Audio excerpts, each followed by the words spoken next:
शिक्षा जगत का दीपक है, शिक्षक हैं इसके बाती, ज्ञान तेल देकर मसाल को जलाती। अर्थात शिक्षा रूपी दीपक को जलाने के लिए ज्ञान रूपी तेल देकर बाती के रूप में शिक्षक जलते हैं, तब इस संसार में ज्ञान रूपी प्रकाश का फैलाव होता है।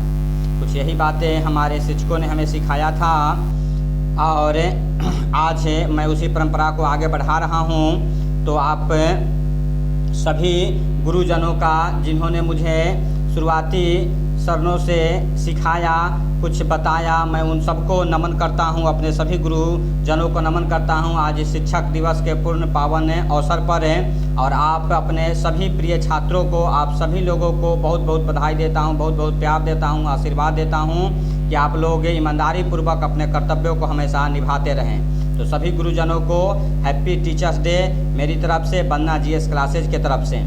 जैसा कि आप जानते हैं यह सुबह का सेशन हम लोगों का करेंट अफेयर्स का सेशन है, तो उसी को बढ़ा रहे हैं आगे। एक सूचना आप लोगों के लिए है, 2 बजे से यह है कुछ प्रोग्राम रखा गया है बन्ना जीएस क्लासेज के तरफ से। तो यह 2 बजे मैं लाइव रहूँगा, तो 2 बजे आप हमसे जुड़ना न भूलें। 2 बजे आप यूट्यूब पर हमसे जुड़ना न भूलें। तो यह 2 बजे एक सूचना है, 2 बजे यह है, आप शिक्षक दिवस मनाते हुए आप हमसे जुड़ सकते हैं। दूसरी, हालांकि यह काम हम लोगों का नहीं था, यह काम सरकार का था, लेकिन सरकार कहीं न कहीं कुछ विफल रह रही है। वैकेंसी की जो स्थिति बनी हुई है, आप देखे थे हाल ही में यह लगातार ट्विटर वार भी किया गया था, तो उसी को थोड़ा आज आगे बढ़ाते हुए सभी शिक्षकों ने निर्णय किया है कि आज 5 सितंबर को शाम 5 बजे 5 मिनट के लिए सरकार को उसी की भाषा में नींद से जगाने के लिए थाली बजाना है। तो यह थाली बजा करके सरकार को बताना है। हालांकि सरकार बहुत अच्छा काम कर रही है, लेकिन शिक्षा के क्षेत्र में कहीं ना कहीं यह है विरोधाभासी चीज़ें चल रही हैं। शिक्षा के क्षेत्र में वैकेंसी के नाम पर 0 हो चुका है, वैकेंसी नहीं आ रही है, उसको सरकार को जगाने का भी ज़रूरत है, क्योंकि अगर वह नहीं जगाया गया तो यह पढ़ने का कोई मतलब नहीं है। यह है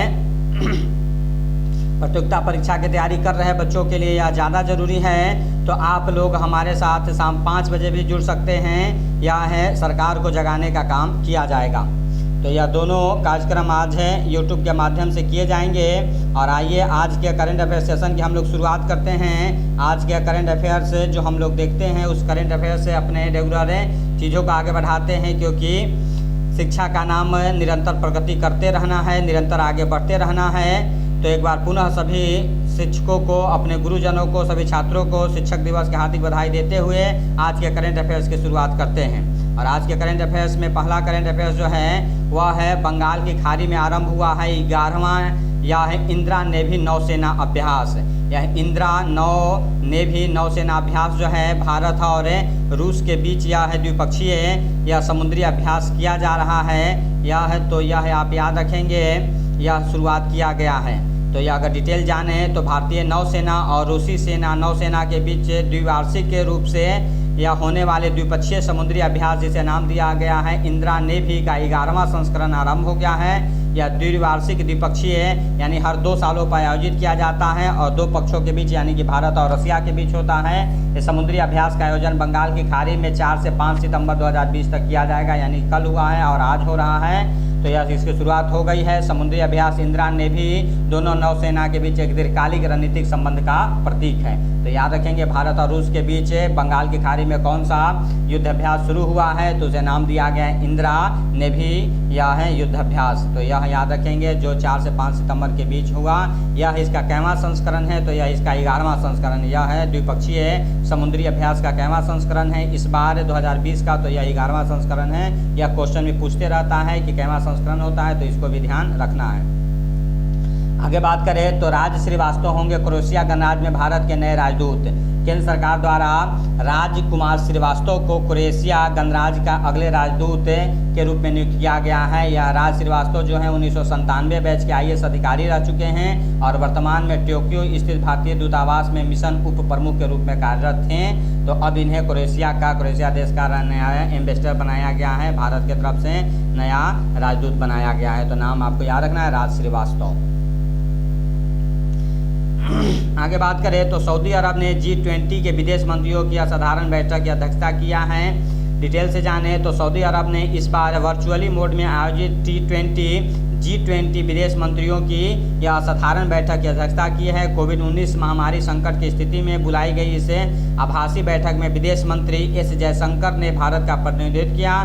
बैठक के दौरान G20 principle of coordinate cross border movement of people यानी लोगों के समन्वित क्रॉस बॉर्डर मूवमेंट पर स्वैच्छिक G20 व्यवस्था स्थापित करने का प्रस्ताव रखा गया है। यह प्रस्ताव निम्नलिखित वह कई मानदंडों पर आधारित होगा। तो आप इतना याद रखें, इस बार यह है सऊदी अरब G20 विदेश मंत्रियों की अब बैठक की अध्यक्षता किया है। भारत में इस बार भारत के तरफ से विदेश मंत्री एस जयशंकर ने भाग लिया है। वर्चुअली मोड में जो भी कार्यक्रम अभी हो रहे हैं आप जाने वर्चुअली मोड में ही हो रहे हैं, तो वर्चुअली मोड में ही इसे आयोजित किया गया है। आगे बात करें तो NTPC ने AIMA Chanakya national management games 2020 में जीत हासिल की है।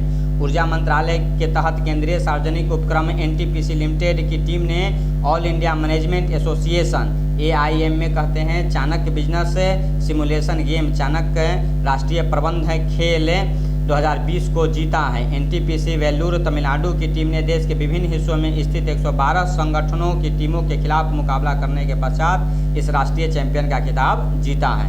तो इसे याद रखें, यह है NTPC इस बार चाणक्य नेशनल मैनेजमेंट गेम्स 2020 में जीत हासिल किया है। आगे बात करें तो IIPA ने राष्ट्रीय जनजातीय अनुसंधान सम्मेलन का आयोजन किया। जनजातीय कार्य के लिए उत्कृष्टता केंद्र या जनजातीय कार्य मंत्रालय भारतीय लोक प्रशासन संस्थान IIPA द्वारा आयोजित 2 दिन लंबे राष्ट्रीय जनजातीय अनुसंधान सम्मेलन का आयोजन किया गया और सम्मेलन के उद्घाटन सत्र को केंद्रीय जनजातीय मामलों के मंत्री अर्जुन मुंडा ने संबोधित किया। तो यह आप याद रखेंगे, राष्ट्रीय जनजातीय अनुसंधान सम्मेलन का आयोजन किया गया।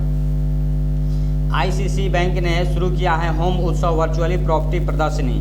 ICICI बैंक ने यह है होम उत्सव नामक एक वर्चुअली संपत्ति प्रदर्शनी शुरू की गई है। प्रदर्शनी में पूरे देश के जाने माने डेवलपर्स द्वारा डिजिटल रूप से रियल एस्टेट परियोजनाओं का प्रदर्शन किया जाएगा। तो यह इस प्रदर्शनी को आप www.homeutsav.icici.com पर देखा जा सकता है। तो यह ICICI बैंक ने यह है लॉन्च किया है इसे होम उत्सव वर्चुअली प्रॉपर्टी प्रदर्शनी को, तो इसको याद रखें। भारत के पी यान ने जीता है world open online chess tournament. तो यह भारतीय ग्रैंड मास्टर पी इनियन ने प्रतिष्ठित 48वां virtual World open online chess tournament अपने नाम किया है। उन्होंने जीतने के लिए संभावित 9 में से 7.5 अंक स्कोर किए, जिसमें 6 जीते और 3 ड्रा रहे। तो इस तरह से भारत के पी यान ने जीता है world open online chess tournament. तो यह याद रखें। आगे बात करें तो रिजर्व बैंक ने मुरली रामकृष्णन को साउथ इंडियन बैंक का नया MD और CEO नियुक्त करने की मंजूरी दे दी है।